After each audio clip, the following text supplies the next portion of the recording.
السلام علیکم ورحمۃ اللہ وبرکاتہ۔ بسم اللہ، الحمد للہ، والصلاۃ والسلام علی رسول اللہ۔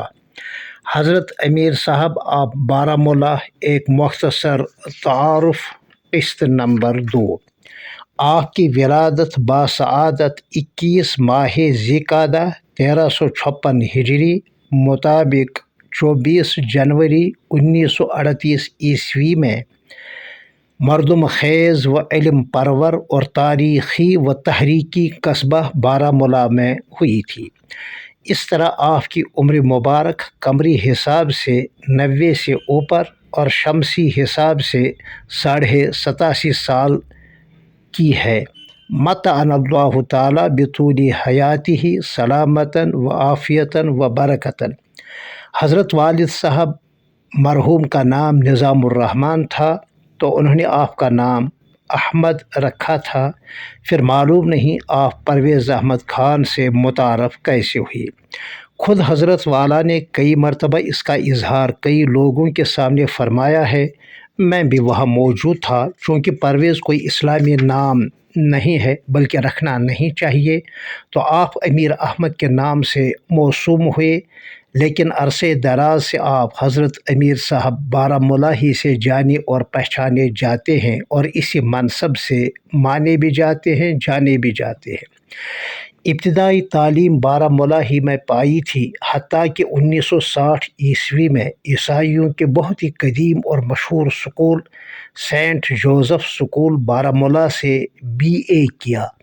جب وادی میں دہلی نظام الدین بستی کی بنگلہ والی مسجد سے جناب صوفی عثمان صاحب مرحوم کی جماعت 1960 عیسوی میں سیدھے بارہمولہ آئی، تو آپ اس مبارک کام سے اسی وقت سے وابستہ ہوئے۔ یہ کشمیر میں باہر سے آنے والی پہلی جماعت تھی۔ اس کے بعد 1961 عیسوی میں عارف باللہ اور داعی اللہ حضرت منشی صاحب اللہ دیتا صاحب رحمۃ اللہ علیہ وفات 1980 عیسوی۔ آپ پڑوسی ملک کے صوبہ پنجاب کے مشہور ضلع جہلم کے تھے۔ 1947 عیسوی سے پہلے یہاں آ کر بستی نظام الدین دہلی کی مسجد ہی میں رہے۔ ان کی عمارت میں صوفی صاحب مرحوم کی دوسری جماعت وادی میں آئی۔ اس جماعت نے بارہمولہ، کپواڑہ اور سوپور میں خوب کام کیا تھا۔ چنانچہ لوگ آتے گئے اور جڑتے گئے اور کاروان بنتا گیا اور منزل کی طرف بڑھتا گیا۔